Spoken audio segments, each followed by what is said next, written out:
Additional rate taxpayers lose the ability, and you'll tell me the technical term for this, but they lose the ability to be able to contribute the maximum amount, the £60,000 into a pension, and their pension contributions are then tapered.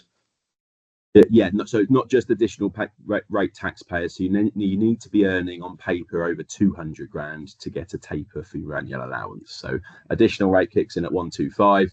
But if your threshold, so there's two incomes here with tapering of pensions: your threshold income and your adjusted income.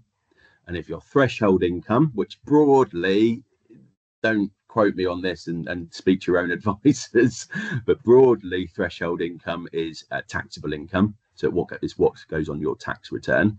If that's over 200 grand, then you need to look at your adjusted income. If your adjusted income is over 250 from memory, then you have a tapered to that annual allowance.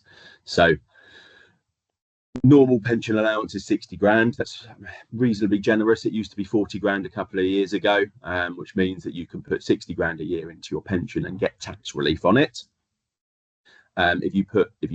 If you go over that, then you pay tax on the excess. Okay, and that's the point here. So it almost becomes nonsensical to put more than 60 grand a year into a pension. You can do a bit of work with carry forward and unused allowances and stuff like that.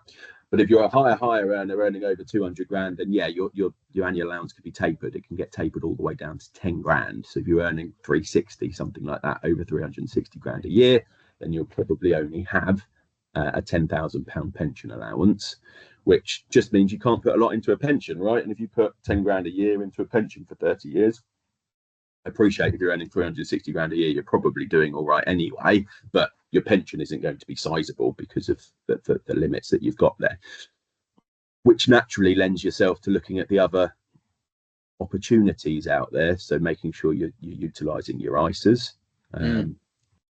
Rachel Reeves rumoured to attack cash ISAs at the next budget, may not attack stocks and shares ISAs.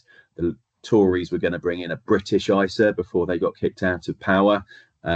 Wouldn't surprise me if some kind of British stocks and shares ISA was coined, because it would then force people that want to invest in ISAs to invest via stocks and shares in British companies. Naturally, that could well boost the economy, which is, number one aim of the Labour government. So yeah, look at your ISAs and then look at your other weird and wonderful investments, which tend to be for more high net worth. So your EIS, your enterprise investment schemes, SEIS, which both of them are really young companies, really risky companies, but they do come with some tax breaks. And then your VCTs, your venture capital trust as well, which again is a risky investment, but again does come with some tax breaks.